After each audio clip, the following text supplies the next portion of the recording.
Good morning students, मैं Vikram Kumar online study platform पे मैं आप सभी का एक बार फिर से स्वागत करता हूँ। तो इसलिए आज का क्लास हम क्लास 10 के लिए ले रहे हैं, ठीक है।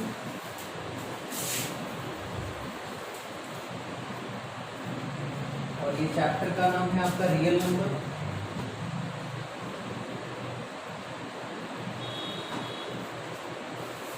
रियल नंबर का मैंने 2 पार्ट अपलोड कर दिया है, ये तीसरा पार्ट है, ठीक है। तो 2 पार्ट आप पिछले वीडियो में जाके देख सकते हैं, फिर आप इस पार्ट को देखिएगा। तो हमने पहले क्लास में पहले पार्ट में ये बताया था कि रियल नंबर में हमको क्या क्या पढ़ना है। तो पहले हमने बताया था कि डिवीजन एल्गोरिथम बताया, Euclid division algorithm, Euclid division lemma. तो अब यूक्लिड डिवीजन एल्गोरिथम और लेमा से ही अभी तक हम क्वेश्चन कर रहे थे। आज भी हम ये 2 क्वेश्चन करके इसके बाद फैक्टराइजेशन पे पहुंच जाएंगे, ठीक है। तो आइए देखते हैं कि ये दोनों क्वेश्चन को हम कैसे सॉल्व करेंगे। ये 2 क्वेश्चन है आपके पास जो कि आप फंस सकते हैं, वैसे क्वेश्चन हमने लिए हैं। लगभग सारे टाइप के क्वेश्चन हम कवर कर चुके हैं, ठीक है। बस ये 2 बच जाते हैं जो कि अभी हम करवा देंगे, ठीक है। इसके बाद एल्गोरिथम वगैरह खत्म हो गया, ठीक है। तो क्वेश्चन पे आते हैं। If A and B are 2 odd positive integers, पिछले क्लास में ही हमने पढ़ दिया था कि ऑड पॉजिटिव इंटीजर्स क्या होते हैं, इवन पॉजिटिव इंटीजर्स क्या होते हैं। क्योंकि इसी पे यूक्लिड एल्गोरिथम खत्म हो जाता है, जो ऑड इवन पे, ठीक है। ज्यादातर क्वेश्चन में odd even such that proof that one of the 2 numbers a plus b by 2 and a minus b by 2 is odd and another is even। यानी कि पहले तो बता रखा है कि a और b ये दोनों ऑड नंबर्स हैं। a और b कैसे नंबर्स हैं? ऑड नंबर्स हैं। और आपको बताना है कि इन दोनों में से a plus b by 2 और a minus b by 2 इन दोनों में से एक ऑड है और दूसरा इवन है। तो चलिए देखते हैं कि हम कैसे जानेंगे कि कौन ऑड है कौन सा इवन है। बच्चों ये नहीं पूछा है कि कौन ऑड है कौन इवन है, सिर्फ ये बताना है इन दोनों में से कोई एक ऑड होगा और दूसरा इवन होगा, कोई भी हो सकता है। ये पहचानने के लिए नहीं बोल रहा है कि बताइए कि a plus b by 2 क्या होगा और a minus b by 2 क्या होगा, ये नहीं पूछा है। सिर्फ इतना पता करना है कि इन दोनों में से कोई ऑड और कोई इवन है या नहीं, बस ये आपको पता है। पर्टिकुलर अगर पता करना होगा तो उसके लिए हम दूसरा तरीका अपना, लेकिन जब हमें सिर्फ ये पता करना है कि ये ऑड और इवन ही है तो हम शॉर्टकट मेथड से करेंगे। तो देखिए इस शॉर्टकट मेथड में कैसे लगाएंगे, थोड़ा सा हम एक चीज जान लेते हैं कि अगर हम इवन को इवन से अगर प्लस करते हैं तो क्या आता है। तो आप कहोगे कि इवन आएगा, कि अगर इवन को हम इवन से प्लस करेंगे तो इवन आएगा, ठीक है। और ऑड को भी अगर हम ऑड से प्लस करें तो भी तो इवन ही आएगा। तो ये कैसे हुआ सर? तो जब आप 2 को 4 से जोड़ोगे तो 6, ये दोनों जब इवन है तो इसका जो रिजल्ट आया वो भी इवन आ रहा है। अब ये देखो 1 और 3 दोनों ऑड होता है और इसका भी सम 4 आता है, तो ये भी इवन होगा। ये बात क्लियर होगी, आप लोग समझ गए होंगे कि इवन को इवन से जोड़े तो भी इवन आएगा और ऑड को ऑड से जोड़ेंगे तो भी आएगा। तो ये क्यों बता रहे हैं, आगे देखिएगा कि इसका कैसे इस्तेमाल आता है। अब देखिए प्रोडक्ट ऑड कब आएगा, जब हम एक ऑड को जोड़ेंगे और दूसरे इवन को जोड़ेंगे, तब हमारा जो रिजल्ट आता है बच्चों वो आता है ऑड, या फिर सिंगल। यही बात है, किसी 2 संख्या का सम ऑड तभी आएगा जब उसमें एक ऑड हो और एक इवन नंबर हो। यानी कि हमें ये प्रूव करना है कि इसमें से कोई एक ऑड या इवन हो। तो हम जानते हैं कि अगर इन दोनों का प्लस अगर ऑड आ गया तो एक इवन और एक ऑड होगा, तभी इसका प्लस ऑड आ सकता है। समझो बात को एक बार फिर से समझो कि एक कोई नंबर ऑड होगा दूसरा इवन होगा तो उन दोनों का प्रोडक्ट हमेशा ऑड आएगा। तो हम चेक कर लेते हैं ना कि इन दोनों का प्रोडक्ट अगर ऑड आ गया, इन दोनों का प्रोडक्ट सॉरी प्रोडक्ट बोल रहे हैं, इन दोनों को जोड़ेंगे, अगर ऑड आया हमारा रिजल्ट तो इसका मतलब है कि हाँ ऑड और इवन होगा। चलिए तो इन दोनों को जोड़ के देखते हैं। तो a plus B by two में हम जोड़ेंगे a minus B by two, ठीक है। तो क्या होगा, डिनोमिनेटर आपका 2, एलसीएम हो जाएगा, ऊपर बचेगा a प्लस बी और इधर बचेगा a माइनस बी, ये इससे कट जाएगा, आएगा a plus B 2a by 2, ये आया। अब ये कैसे पता चलेगा कि ये a इवन है या ऑड है? तो जरा क्वेश्चन को गौर कीजिए कि a और b दोनों ही क्या है, ऑड है, यानी कि ये क्या आया हमारा, ऑड आया। अगर हमने इन दोनों को सम किया और ऑड नंबर आ गया, इसका मतलब है कि इन दोनों में से कोई एक, इन दोनों में से कोई एक इवन होगा एंड दूसरा ऑड। बात समझ में आ गई? हेंस लिख सकते हैं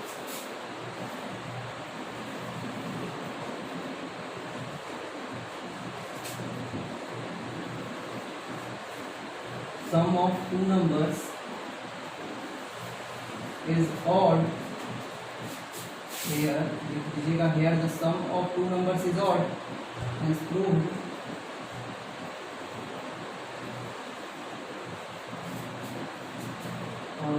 one number is odd and another is even। बात समझ में? इसका इस्तेमाल करके हम बनाए, क्वेश्चन आसान हो गया, तो छोटा सा क्वेश्चन हो गया, ठीक है। तीनों को आपको समझ में आया। दूसरे क्वेश्चन पे आते हैं, इस क्वेश्चन को मिटा देते हैं, नोट कर दीजिएगा आपने, क्योंकि क्वेश्चन नोट करते जाइए, आगे आपको बहुत मदद मिलेगा, ठीक है।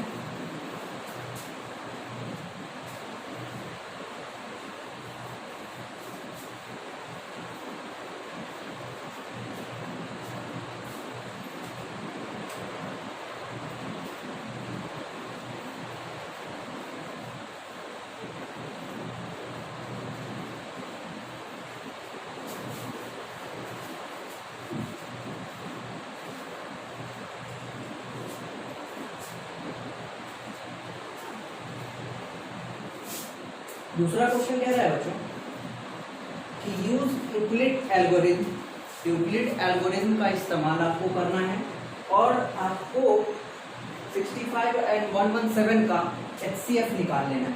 पहले तो ये कर लेना है कि HCF निकाल लेना है उसका।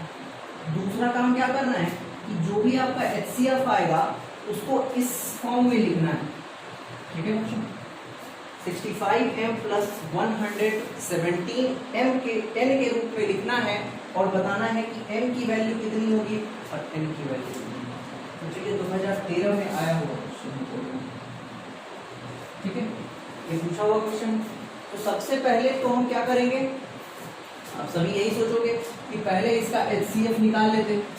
यूक्लिड एल्गोरिथम से निकालने का प्रोसेस क्या होता है बच्चों, याद होगा, a बराबर bq प्लस r, पिछली क्लास में ये सारा चीज बता रखी है। अब क्या करेंगे हम, पहले a कौन होता है, बड़ा वाला a होता है और छोटा वाला b होता है। अब इसको थोड़ा सा हम रफ में लॉन्ग प्रोसेस से हम HCF निकाल लेंगे ताकि हमको इस फॉर्म में लिखने में आसानी होगी, ठीक है। तो इसका अगर लॉन्ग प्रोसेस से निकालेंगे तो 2 और 5 आया 52, रिमाइंडर 65 से करेंगे तो आएगा आपका 1 टाइम 0 रिमाइंडर 0 आ गया। HCF आ रहा है बच्चों आप 13, ठीक है। HCF आ रहा है 13, तो इसी को हम इस फॉर्म में लिखते हैं ना, 117 बराबर 65, देख लेते हैं यहाँ पे 65 को 1 से मल्टीप्लाई करना होगा तो रिमाइंडर आएगा आपका 52। r is not equal to 0, तो यहाँ से HCF हम नहीं निकाल सकते हैं, अभी और आगे हमको जाना पड़ेगा। फिर क्या बनता है, जो डिवाइजर हो जाता है वो डिविडेंट बन जाता है, और जो रिमाइंडर होता है वो डिवाइजर बन जाता है। फिर इसको 1 से करेंगे तो रिमाइंडर आएगा 13। अभी भी रिमाइंडर 0 के बराबर नहीं हो रहा है, फिर अगला प्रोसेस आएगा, फिर ये डिवाइजर आ जाएगा डिविडेंट में, रिमाइंडर आ जाएगा डिवाइजर में, 13 चौके 52, यहाँ r इक्वल टू 0 आ गया, तो HCF जो होगा आपका बच्चों कितना हो गया, 13 हो गया। क्लियर है बच्चों, HCF कितना आ गया, 13 आ गया। अब कह रहा है दूसरी बात कि एक्सप्रेस HCF को आपको किस फॉर्म में लिखना है, 65m और 117m के रूप में लिखना है, और m और n का मान भी निकालना है। तो बच्चों इस प्रोसेस के लिए आपको क्या करना होगा, इसको जरा गौर से देखिएगा, क्योंकि यही बच्चे से नहीं हो पाता है। तो ये लाइन आपके लिए काफी इंपॉर्टेंट रखेगा। देखिए सबसे पहली बात तो HCF को एक्सप्रेस करना है, तो हम यहाँ HCF को लिखेंगे। तो HCF आपका कितना है, तो आपको बोलोगे 13 है सर HCF। तो जब HCF 13 है तो 13 को क्या लिख सकते हैं हम बराबर के रूप में, तो आप देखोगे कि 13 इस लाइन में ढूंढोगे कहाँ है, तो 13 आपको यहाँ है और यहाँ है। यहाँ लास्ट लाइन से मतलब मत रखना, जहाँ 13 रिमाइंडर के रूप में होगा, एक बार गौर से सुनिएगा, जहाँ 13 रिमाइंडर के रूप में होगा उसी का हम इस्तेमाल करेंगे। यहाँ 13 रिमाइंडर के रूप में है, तो यहाँ से देखिए जब हम इस 13 को देखिए कितना बराबर के रूप में लिखा हुआ है ना, तो हम इसको इधर लेके जा सकते हैं।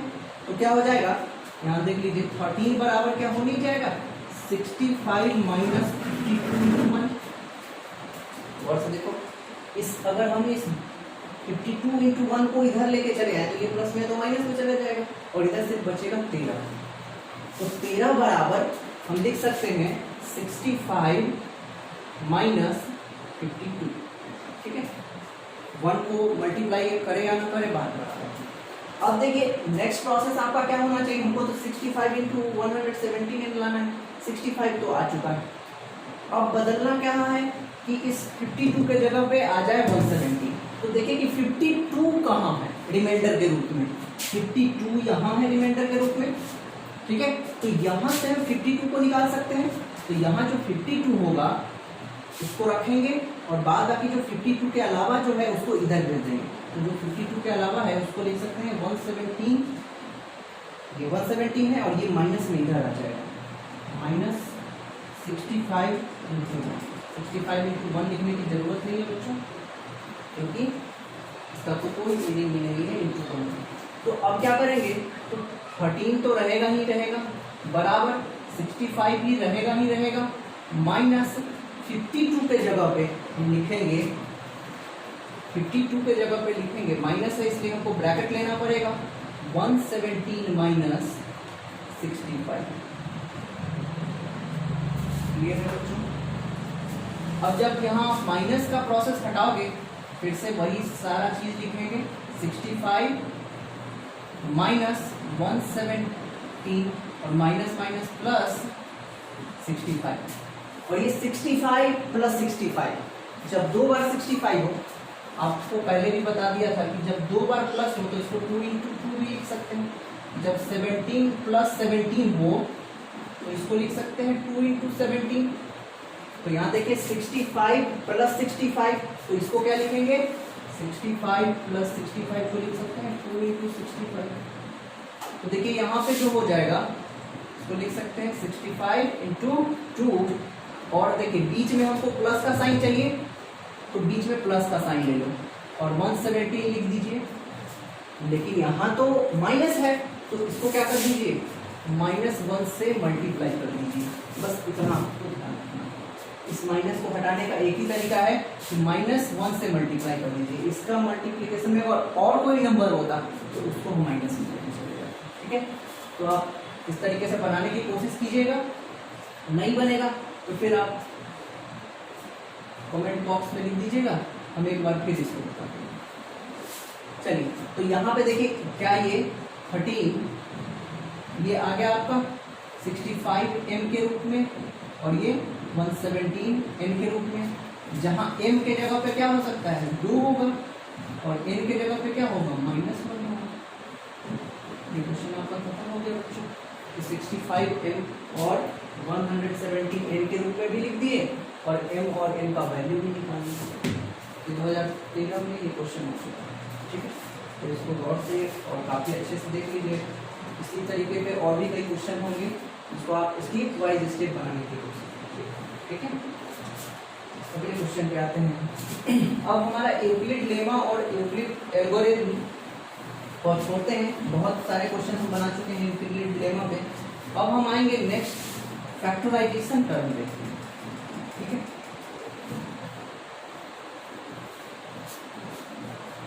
क्या होता है ये फैक्टराइजेशन, एचसीएफ एलसीएम फैक्टराइजेशन द्वारा कैसे निकालेंगे?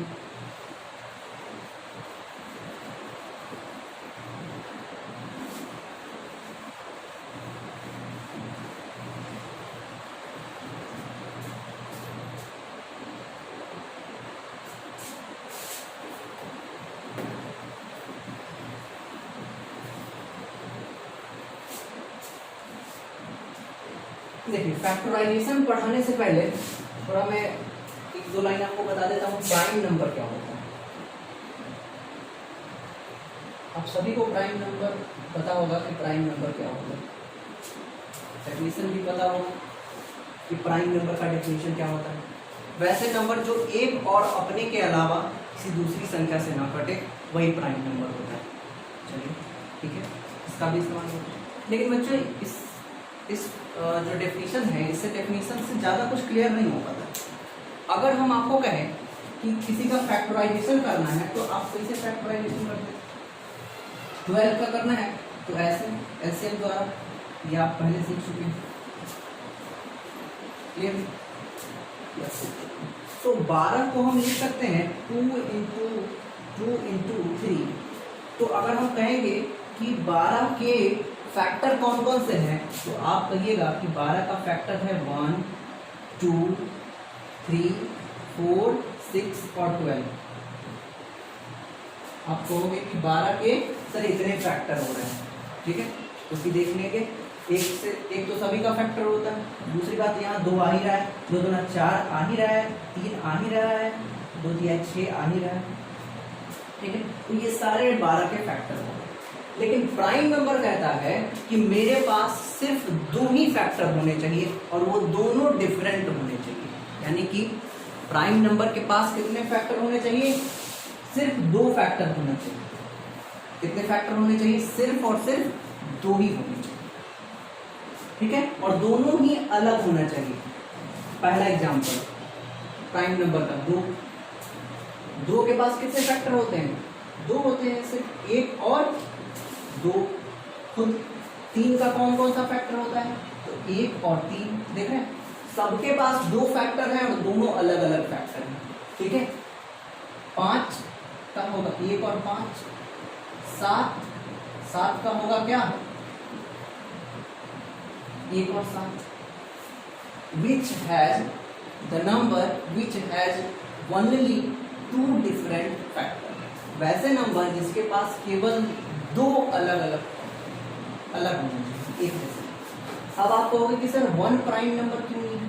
तो 1 के पास तो एक ही है फैक्टर ना, 1 सिर्फ अकेला, और हमने तो कहा कि 2 डिफरेंट फैक्टर होने चाहिए। इसके पास तो एक ही फैक्टर है, तो ये प्राइम नंबर नहीं है, ठीक है। तो प्राइम नंबर आपको समझ में आया होगा। इसी का एक और रूप होता है उल्टा, कंपोजिट नंबर। अब कंपोजिट नंबर क्या होता है? तो कंपोजिट नंबर वैसे नंबर को कहेंगे, सेम डेफिनेशन में थोड़ा सा चेंज करेंगे, कंपोजिट नंबर आ जाएगा। इसका डेफिनेशन लिख देता हूं, which has the number which has only 2 different factor, ठीक है। जिसके पास केवल 2 डिफरेंट फैक्टर्स। अब इसका डेफिनेशन क्या होगा? तो which has the number which has more than 2 different factor.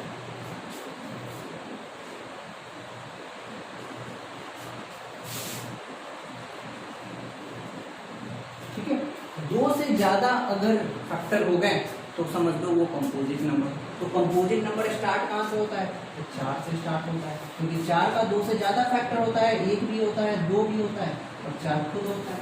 लेकिन 3 फैक्टर है इसके पास, 2 से ज़्यादा है और तीनों के तीनों अलग है अपने आप से। इसका मतलब ये क्या होगा? Composite number. फिर 6 होगा, 1 2 3 और 6। फिर 8 होगा, 1 2 4 8। देख रहे हैं सब अलग अलग बातें जा रहे हैं। तो ये होते हैं प्राइम नंबर और ये होता है आपका कंपोजिट नंबर। ये आसानी से आपको समझ में आया।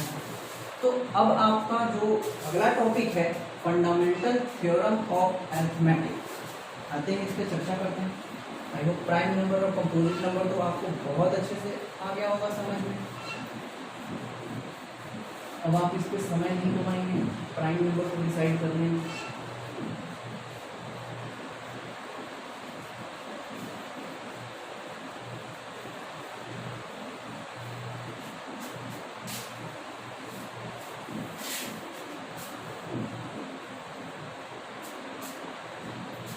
नेक्स्ट टॉपिक है आपका फंडामेंटल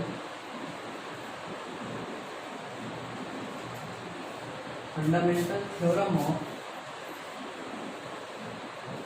अरिथमेटिक।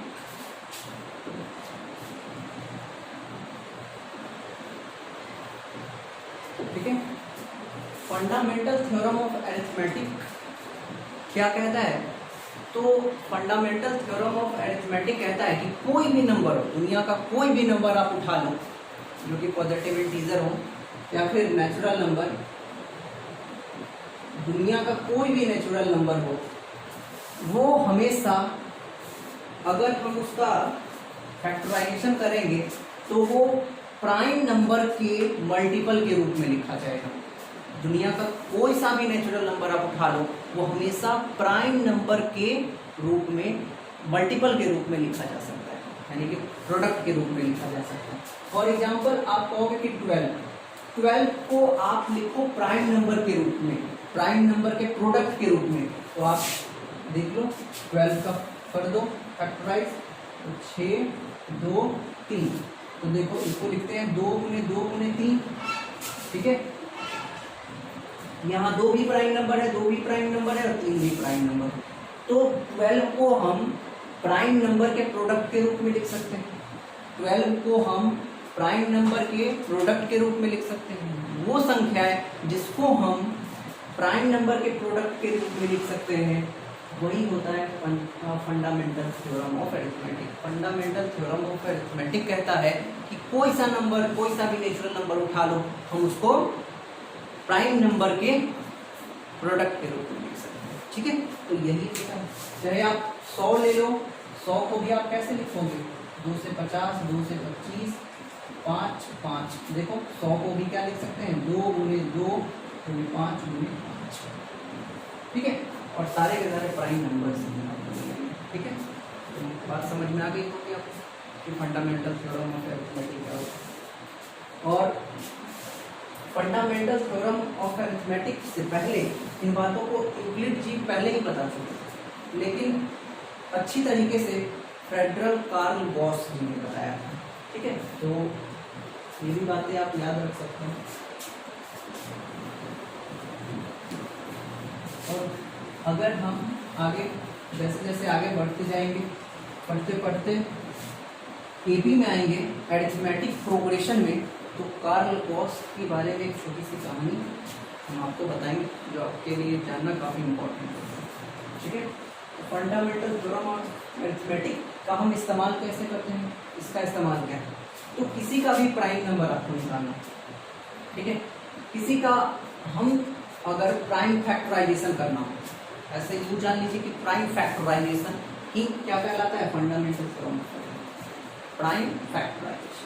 तो किसी भी संख्या का अगर प्राइम फैक्टराइजेशन किया जाए, कोई भी 2 नंबर जिसका हम एलसीएम निकाल सकते हैं, एचसीएफ निकाल सकते हैं, 3 नंबर जिसका हम एलसीएम एचसीएफ निकाल सकते हैं, कितने भी नंबर हो जिसका एलसीएम एचसीएफ निकालना हो, तो प्राइम फैक्टराइजेशन विधि द्वारा हम उसका एलसीएम एचसीएफ निकाल सकते हैं। यही इसका इस्तेमाल है। तो जैसे कि फॉर एग्जाम्पल आप ले लीजिए 10 और 12, ठीक है, 10 का आप प्राइम फैक्टराइजेशन करो तो 2 5 यानी कि 10 को लिख सकते हैं 2 गुणे 5 के रूप में। फिर 12 का प्राइम फैक्टराइजेशन करो तो 2 6 2 3 यानी कि 12 को लिखेंगे 2 गुणे 3 गुणे 2 गुणे 2 गुणे, ये दोनों का प्राइम फैक्टराइजेशन हो गया। अब अगर इसका हमें HCF चाहिए, अगर हमें इसका HCF चाहिए तो आपको ये देखना होता है HCF का मतलब क्या होता है, हाईएस्ट कॉमन मल्टीपल या फिर हाईएस्ट कॉमन फैक्टर। तो इसका मतलब होता है highest common factor, highest common factor. तो इसका मतलब है ये सभी तो फैक्टर ही है ना, और इस सारे फैक्टर में से हाईएस्ट फैक्टर को हम लोग कॉमन कर लेंगे। बात समझ में आ रही है? हाईएस्ट कॉमन फैक्टर यानी कि हाईएस्ट कॉमन फैक्टर कितना हो जाएगा, तो 2 कॉमन है, 2 कॉमन है, हाईली यही 2 कॉमन है। अब इससे ज्यादा तो कोई कॉमन है नहीं यहाँ, हाईएस्ट सिर्फ 2 कॉमन है। तो इसका मतलब HCF इसका कितना हो जाएगा। अब बात करते हैं, अगर हमें इसका LCM निकालना हो तो क्या करेंगे, लोएस्ट कॉमन मल्टीपल। इसका फुल फॉर्म होता है लोएस्ट कॉमन मल्टीपल, ठीक है। तो इसको भी हम प्राइम फैक्टराइजेशन विधि से बता सकते हैं, लेकिन इसका असली रूप क्या होता है वो मैं आपको दिखाता हूं।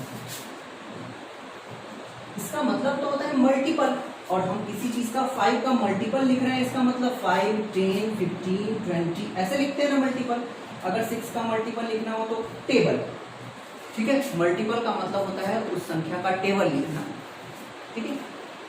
तो एलसीएम लिखने के लिए हमें इसका टेबल लिखना होगा 10 20 30 40 50 60 70 ऐसे चलता जाएगा। फिर 12 का टेबल लिखेंगे तो देखिए 12 24 36 48 60। अब देखिए इन दोनों टेबल में से लोएस्ट कॉमन मल्टीपल कौन सा है, लोएस्ट यानी कि सबसे कम कॉमन मल्टीपल। आगे बढ़ने पे बहुत सारे नंबर कॉमन आएंगे, आगे बढ़ने पे बहुत सारे नंबर कॉमन आएंगे, लेकिन सबसे कम कॉमन कौन सा है 60। तो यही इसका एलसीएम हो जाएगा 60। 10 और 12 का एलसीएम 60।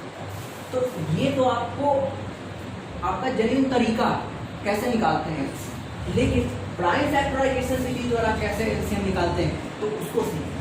प्राइम फैक्टराइजेशन द्वारा आपको अगर एलसीएम निकालना है तो सबसे पहले तो देखिए कि 2 यहाँ 2 एक बार, यहाँ 2 की पावर 1 है और 5 की भी पावर 1 है, यहाँ है 2 की पावर 2 है और 3 की पावर 1 है। सबको पावर में आप लिख दो, ठीक है। अब क्या करो, सबसे पहले सबसे छोटा नंबर कौन है 2, 2 का सबसे ज्यादा पावर किसके पास है, तो 2 का सबसे ज्यादा पावर 2 के पास है, 2 का पावर 2 यही सबसे ज्यादा है, तो वो लिख दो आप, ठीक है। इसके बाद सारे नंबर्स, अब इसके बाद कौन है 3 का पावर कितना है 1 ही है, तो वो भी आ जाएगा। इसके बाद कौन सा नंबर है 5 की पावर 1 है, वो भी आ जाएगा। यानी कि कितना हो जाएगा 2 का पावर 2 होता है 4, 4 ये 12 और 12 पंचे 7। ये आपका क्या होता है एलसीएम। देखिए दोनों विधि द्वारा एलसीएम क्या आया, एक ही आया, तो आप इस दोनों विधि द्वारा एलसीएम निकाल सकते हैं। अब जरा थोड़ा सा और बात पे गौर करेंगे। हमने इतना छोटा एग्जांपल लेके आपको क्यों बताया है, इसका एक कारण है। तो सर आसान इसलिए बता दूं, ऐसा नहीं होता। अब आप देखो HCF आया 2 और LCM आया 60। आपका नंबर है 10 और ये है 12। अच्छा 2 नंबर का LCM और HCF निकालना था, वो है 10 और 12। तो जरा प्रोडक्ट ऑफ नंबर बताइएगा कि कितना है।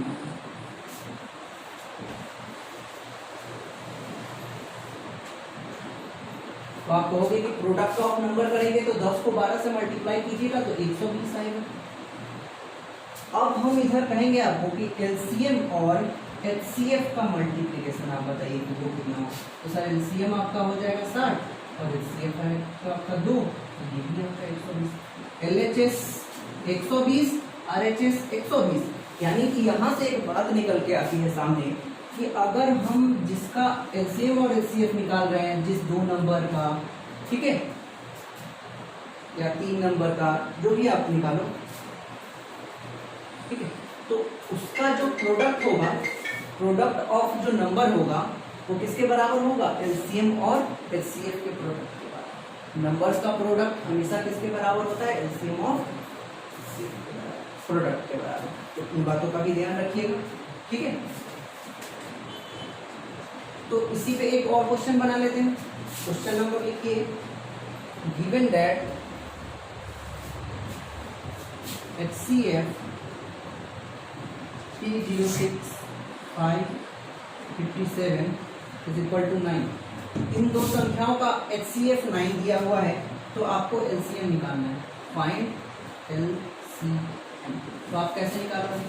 तो देखिए LCM को निकालने के लिए ये इधर मल्टीप्लाई में है तो इधर डिवाइड में आ जाएगा। इसका मतलब LCM निकालना है तो दोनों संख्या का प्रोडक्ट निकाल लीजिए आप। Product of number divided by HCF से आप डिवाइड कर दो। देखिए आपको 2 नंबर जरूर देगा और HCF जरूर देगा LCM निकालने के लिए। LCM गायब कर देगा तो HCF आपको दे देगा, ठीक है। बात समझ में आ रही है? तो यही दोनों चेंज होता रहेगा। यह एक नंबर गायब कर देगा, LCM HCF दे देगा, तो भी आप गौर करके निकाल सकते हैं, ठीक है। इस 4 है ना, 4 चीज में से कोई एक चीज गायब कर देगा और 3 इंफॉर्मेशन आपको देना है। आप फॉर्मूले में बैठा लीजिएगा और चौथे का आंसर आप निकाल लीजिएगा। आसान सा क्वेश्चन है। प्रोडक्ट ऑफ नंबर कीजिएगा तो 306 मल्टीप्लाई 557 और सॉरी 667 बाई 9। बात समझ में आ रही है? इसको काट लीजिएगा तो 9 + 22 936। आपका आंसर होगा 34 गुने 57। जो इसका रिजल्ट आएगा वही आपका LCM है। क्लियर? तो यहाँ तक आपको समझ में आ गया होगा कि प्राइम फैक्टराइजेशन क्या होता है, LCM प्राइम फैक्टराइजेशन द्वारा कैसे निकालते हैं, LCF कैसे निकालते हैं, ठीक है। तो इसी तरीके से हम आगे भी क्वेश्चन पूछ सकते हैं, ठीक है। आज आई होप मैं आपका सारा रियल नंबर का आज लास्ट ही क्लास मुझे लग रहा है जहाँ तक खत्म नहीं होगा। अगर आपको कहीं भी प्रॉब्लम होता है, कोई सा भी प्रॉब्लम होता है, मैंने दूसरी वीडियो सब में मोबाइल नंबर दे रखा है, व्हाट्सएप फेसबुक जहाँ भी आप क्वेश्चन शेयर करना चाहें कर सकते हैं। उसका सलूशन या तो हम अगली वीडियो में बना देंगे या फिर हम आपको उसी माध्यम द्वारा बना के दे देंगे। अगर वो क्वेश्चन लगेगा कि हमको हाँ बताना चाहिए बोर्ड पे, हम आपको अगली वीडियो बना के दे देंगे उस क्वेश्चन का प्राइवेट वीडियो, ठीक है।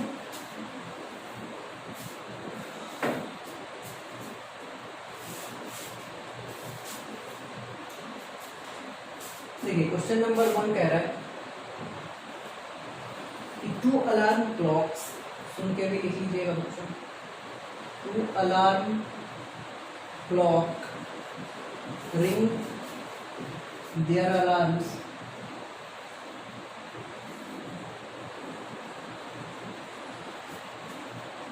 at regular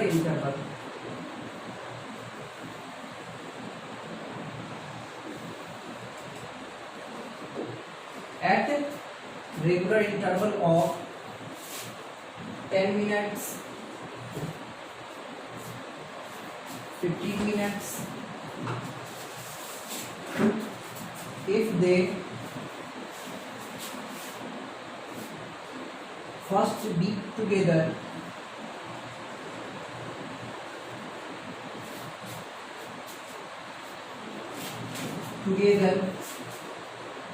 at 12 noon, then what time they beat again for the first time। यानी कि अगला बार, यहीं से आप लिख लीजिएगा, आगे का क्वेश्चन में बहुत बड़ा हो जाएगा, लिखते लिखते परेशान हो जाएंगे, वीडियो और लंबा होता चला जाएगा। तो देखिए 2 अलार्म है जो कि 10 मिनट पे और 15 मिनट में बार बार बज रहा है, ठीक है। तो पहला वो 12 बजे एक बार बज जाता है, तो अगला जो होगा 12 बज के 15 मिनट, 20 मिनट, 30 मिनट कब बजेगा, एक ही साथ दोनों अलार्म बजना है, ठीक है। तो देखिए 2 अलार्म हमने सेट किया है, इसको मैं समझाने की कोशिश करता हूँ आपको पहले कि 10 मिनट पे बज रहा है, यानी कि 12 बजे बजा है तो 12:10 पर ये फिर से बजेगा, 12:20 पर ये फिर से बजेगा, 12:30 पे ये फिर से बजेगा, 12:40, 12:50 और 12:60 पे ये बजता चला जाएगा। 12:70 तो होता नहीं है, 12:60 यानी कि इसको कह सकते हैं 1 बजे, ठीक है। 12:60 कब होता है, जब 1 बजता है।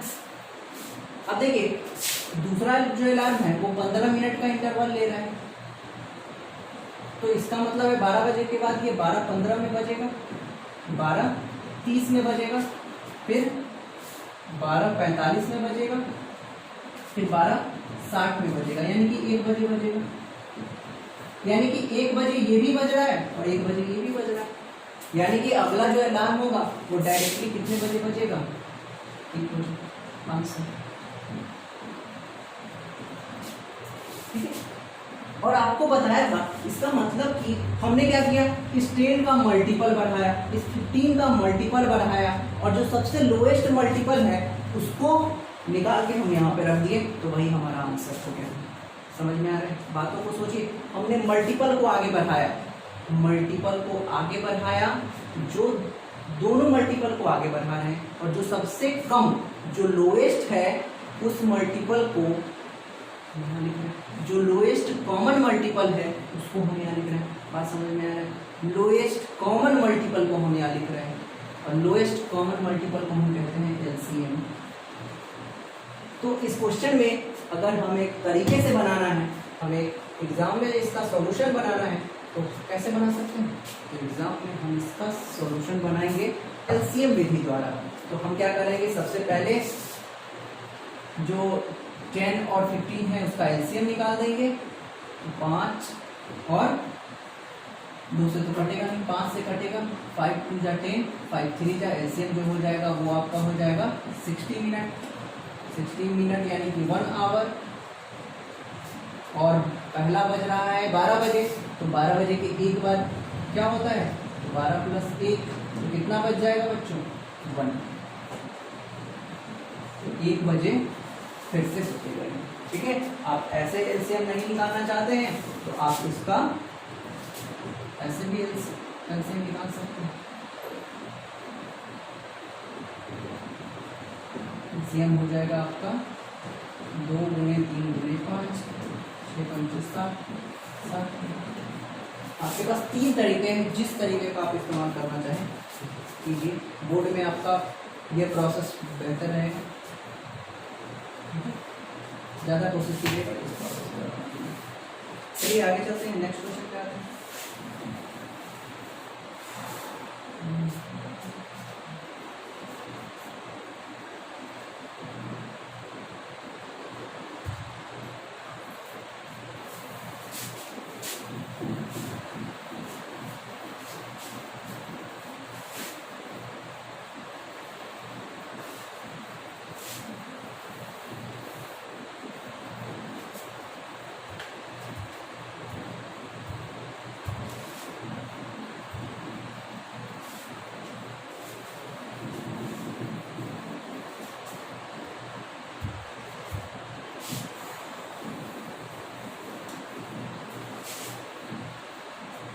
ठीक है बच्चों, नेक्स्ट क्वेश्चन पे आते हैं।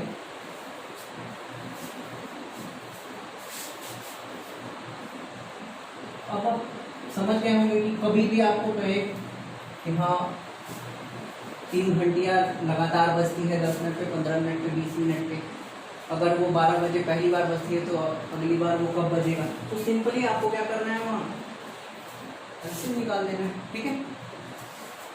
अब बात करते हैं कि एलसीएम तो निकल गया, एलसीएम वाला तो समझ में आ गया कि सर जहाँ घंटियाँ बजेगी 4-4, 5-5 मिनट पे, 10-10 मिनट पे, वहाँ हम एलसीएम निकालेंगे। या फिर वैसे जगह पे हम एलसीएम निकालेंगे जो हमारा वैल्यू है, जो हमारे एग्जामिनेशन में जो वैल्यू आ रहा है, जिसका जैसे कि 10 मिनट 15 मिनट पे बज रहा है, तो आप वहाँ पे कंफ्यूज हो जाओगे कि हम एलसीएम निकालेंगे एलसीएम। तो आप देखो कि कभी भी आंसर जो प्रिडिक्ट हो रहा है आंसर जो प्रिडिक्ट हो रहा है वो अगर बहुत ज़्यादा है आपकी वैल्यू से तो वहाँ एलसीएम निकलता है। ठीक है, ऐसे भी आप चलिए अब आपको क्वेश्चन कह रहा है कि two equilateral triangles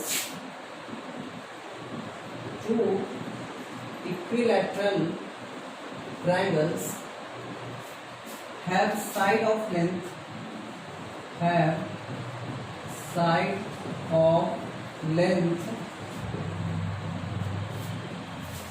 34 metre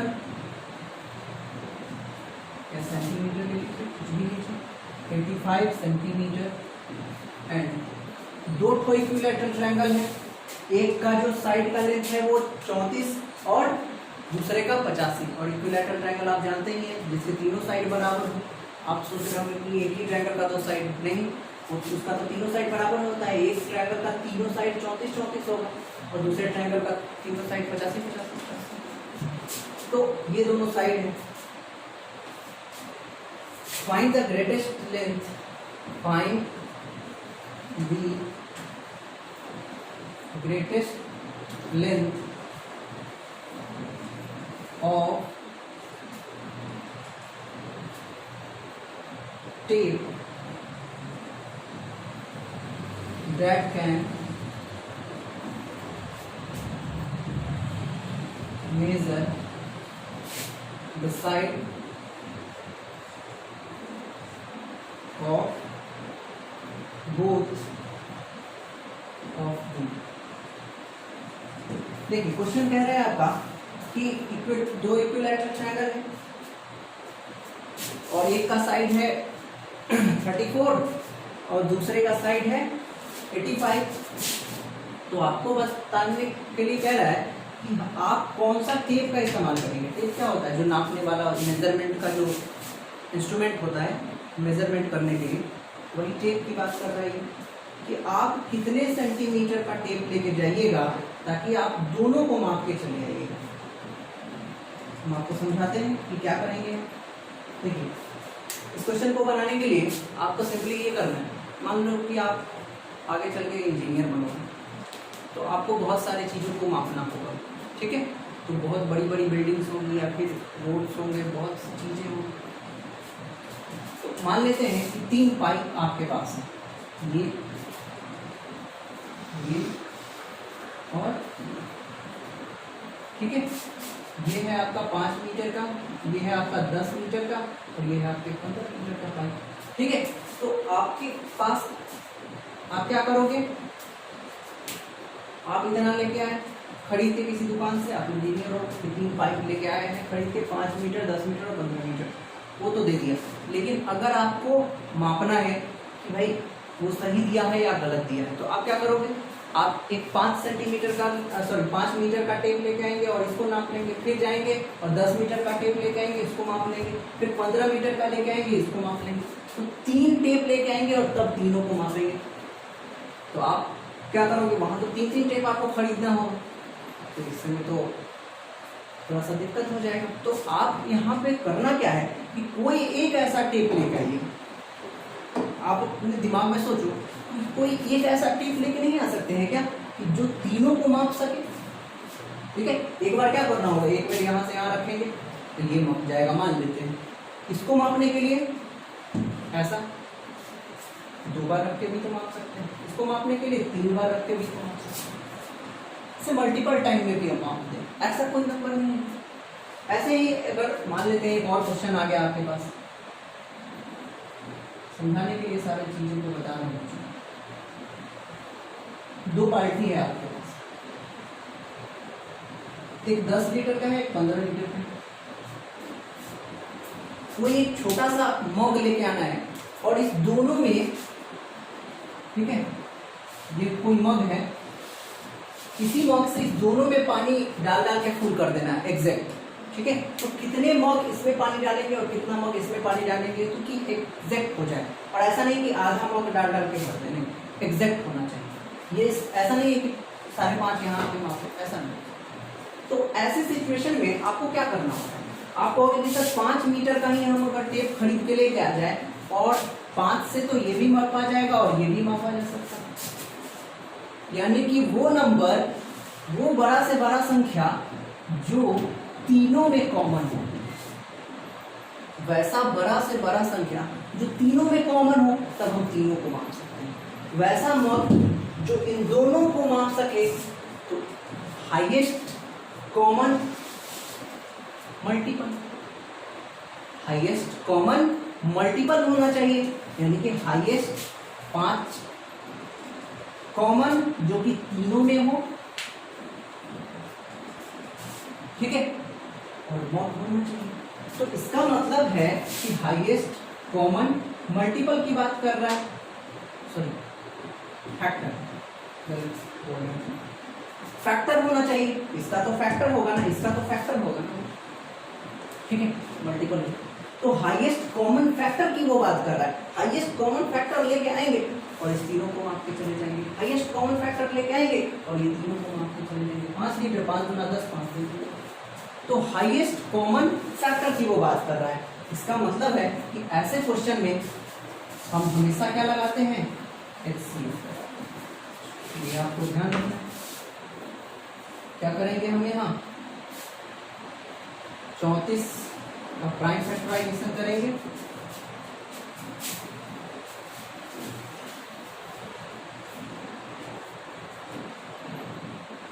two into 70 85 को लिख सकते हैं, 5 इंटू 70। इसका HCF कितना हो जाएगा बच्चों, 17 सेंटीमीटर आपका क्या हो जाएगा आंसर। 17 सेंटीमीटर का अगर टेप होगा तो इसको भी माप देंगे, 17 दूना 34 और 17 बचे 85। दोनों क्लियर हो जाएगा बच्चों। तो देख रहे हैं ऐसे ऐसे क्वेश्चन बहुत ही सिंपल आते हैं, सिर्फ आपको ध्यान देना होता है कि कहाँ क्या निकालना है नहीं निकालना है, ठीक है। थोड़ा सा गौर कीजिएगा, बन जाएगा, जो लिख लीजिए क्वेश्चन।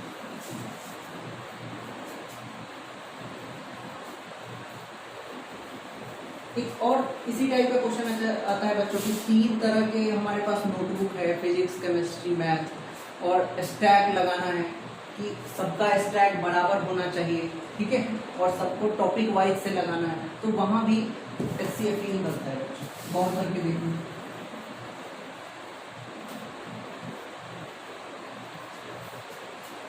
बराबर बराबर सबको मिलना चाहिए, इसका मतलब है HCF होगा।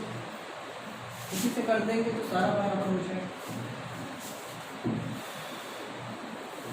चलिए अब लगभग हम क्लास का सारा रियल नंबर का लगभग सारा क्वेश्चन कर चुके हैं। 2 क्वेश्चन मेरे हिसाब से रह जाता है, वो 2 क्वेश्चन हम कर लेते हैं, 2 नहीं 3 मेरे हिसाब से रह जाएगा।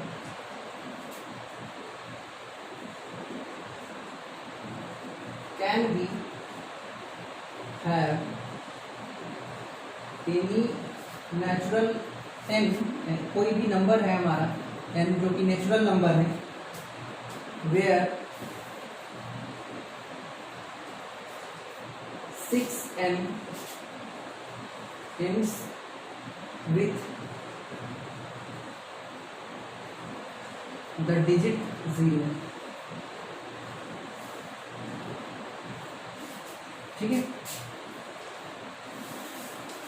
आपको बताना है 6 की पावर n, और n क्या है बच्चों, नेचुरल नंबर, यानी कि 6 की पावर n कहने का मतलब क्या होगा, 6 की पावर n है, n और नेचुरल नंबर है, तो इसका मतलब है 6 की पावर 1 कह रहा है, 6 की पावर 2 कह रहा है, 6 की पावर 3 कह रहा है, 6 की पावर 4 एंड सो ऑन चलता जाएगा ये। तो कह रहा है कि ये सारे के सारे जो नंबर्स हैं वो कभी भी वेयर 6 की power n and with the digit 0, क्या 0 के साथ अंत होगा उसका, इसका मतलब है कि क्या कभी उसका यूनिट डिजिट 0 हो सकता है क्या, यूनिट डिजिट का भी 0 हो सकता है।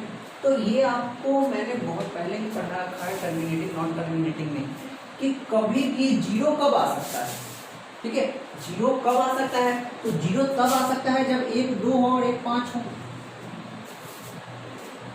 ठीक है।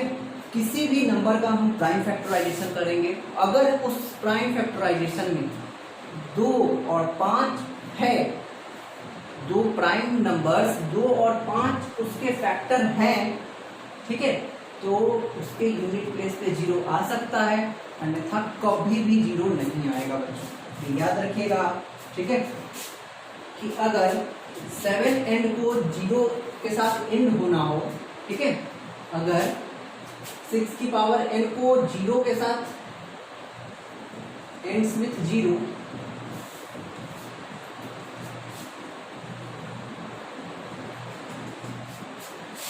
if 6 की power n ends with 0, then 6 की power n have must be the prime factor of 2 and 5, ठीक है। 6 की पावर n के पास 2 और 5 के प्राइम फैक्टर्स होने चाहिए। हम इसका प्राइम फैक्टर करके देखते हैं 6 की पावर n का। 6 का प्राइम फैक्टर होता है 2 × 3 की पावर n। यहाँ पे 2 तो है लेकिन 5 नहीं है, तो लिख देंगे हेयर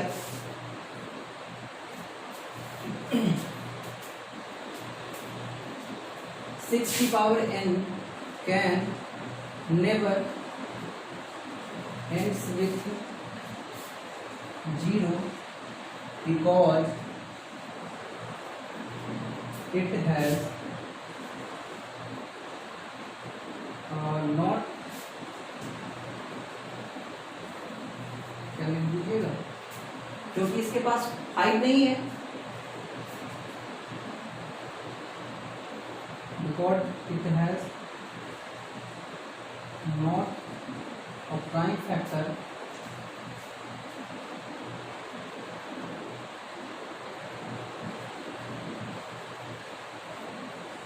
फैक्टर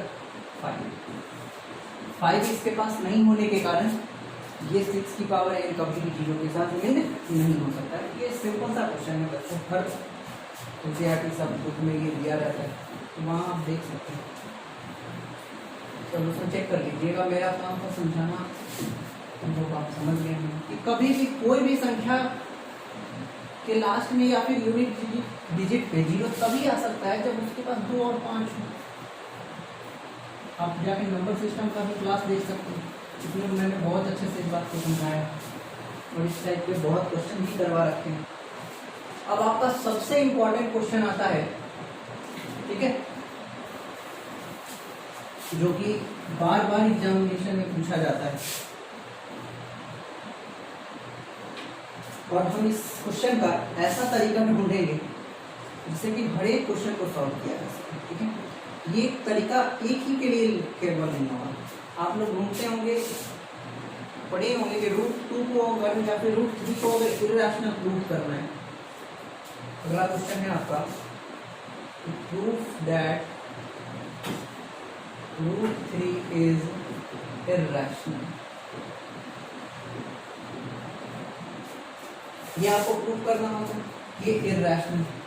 तो अगर आपके पास ये क्वेश्चन आता है तो इसका सॉल्यूशन आप याद करते होंगे। फिर आता होगा कि 5 + √3 इसको प्रूव कीजिए, तो इसके लिए आप अलग सा तरीका अपनाते होंगे।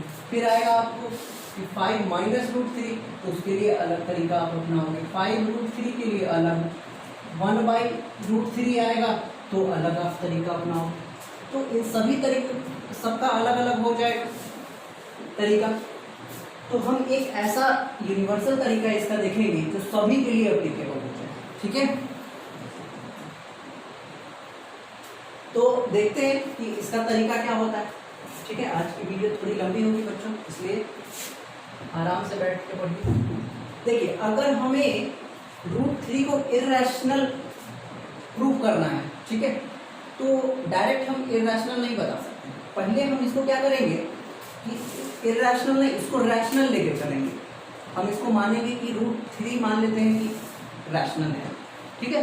अगर ये हमारे सोच पे खरा उतरेगा, अगर हम इसको रैशनल मान लिए और रैशनल का की तरह ये बिहेव करने लगा, तब तो ये रैशनल हो जाएगा।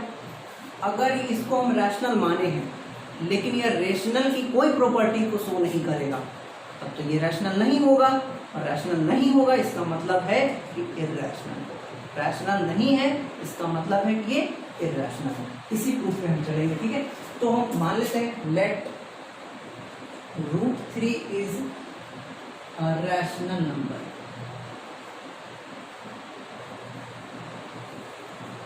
और कोई भी रैशनल नंबर किसके फॉर्म में होता है?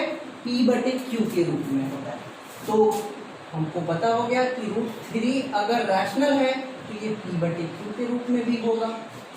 यहाँ लिखना है where P and Q are positive integers. ठीक है,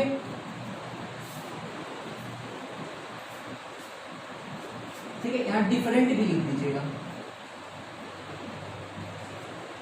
ठीक है, P और Q जो है वो डिफरेंट पॉजिटिव इंटीजर्स है। और अगर ये रैशनल नंबर है तो Q नॉट इक्वल टू 0 तो पक्का होगा। ठीक है, and P and Q are also co prime number.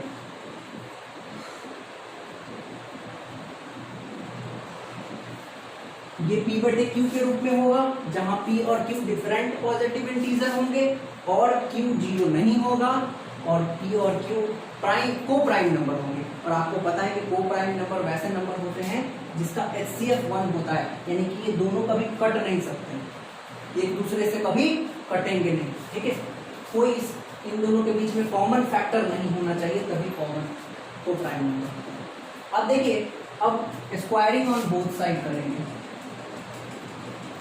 Squaring on both sides.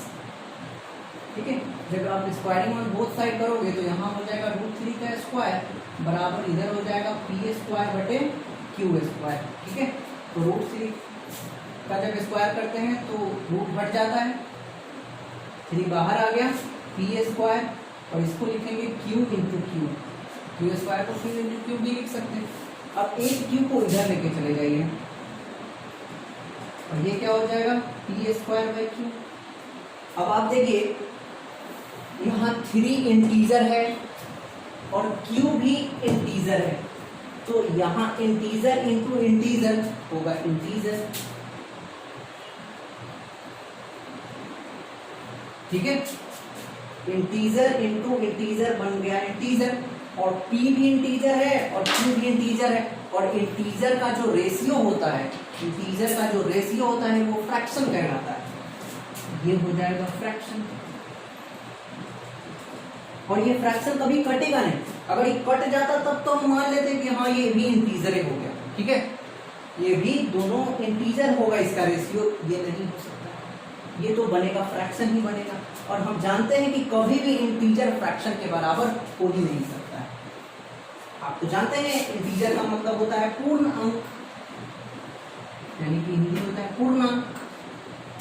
ठीक है, और फ्रैक्शन का मतलब होता है भिन्न, नोमिनेटर और डिनोमिनेटर। और आप जानते हैं डिनोमिनेटर नोमिनेटर इसका मतलब 1/2 ऐसा होना चाहिए, और ऐसा कभी भी इंटीजर तो होता नहीं है 1/2। तो इसका मतलब है कि इंटीजर कभी फ्रैक्शन के बराबर नहीं हो सकता। इसका मतलब √3 कभी P/Q के रूप में नहीं हो सकता। अगर √3 P/Q के रूप में नहीं हो सकता है तो ये रैशनल नंबर भी नहीं होगा। अगर ये रैशनल नंबर नहीं होगा तो यहाँ पे कॉन्ट्राडिक्शन आ गया, और कॉन्ट्राडिक्शन आने के कारण हम यहाँ लिख सकते हैं कि here √3 is not a rational number। अगर √3 रैशनल नंबर नहीं है तो ये लिख सकते हैं hence proof that √3 is irrational। और नंबर सिस्टम पार्ट 3 में हम ये पढ़ा रखे हैं, ठीक है, कि रैशनल नंबर और इरैशनल नंबर का सम भी क्या होता है, इरैशनल होता है। तो अगर ये प्रूव करना रहा तो √3 को पहले प्रूव कर लेंगे कि इरैशनल है, फिर दोनों का सम क्या हो जाएगा, इरैशनल डायरेक्ट लिख देंगे। ठीक है, दोनों का निगेटिव सब्ट्रैक्ट भी इरैशनल होता है, मल्टीप्लिकेशन भी इरैशनल होता है, डिवीजन भी इरैशनल होता है। रैशनल और इरैशनल का सब्ट्रैक्शन, मल्टीप्लिकेशन, एडिशन सारा का सारा क्या होता है, इरैशनल ही होता है। तो यहाँ से हम एक विधि द्वारा सारा को प्रूव किया जा सकता है। ठीक है बच्चों, आज की क्लास को हम यहीं पे खत्म करते हैं। आई होप सारे टाइप के क्वेश्चन हमने करवा रखे हैं। ठीक है बच्चों, आज के लिए बस इतना ही। बाय बच्चों।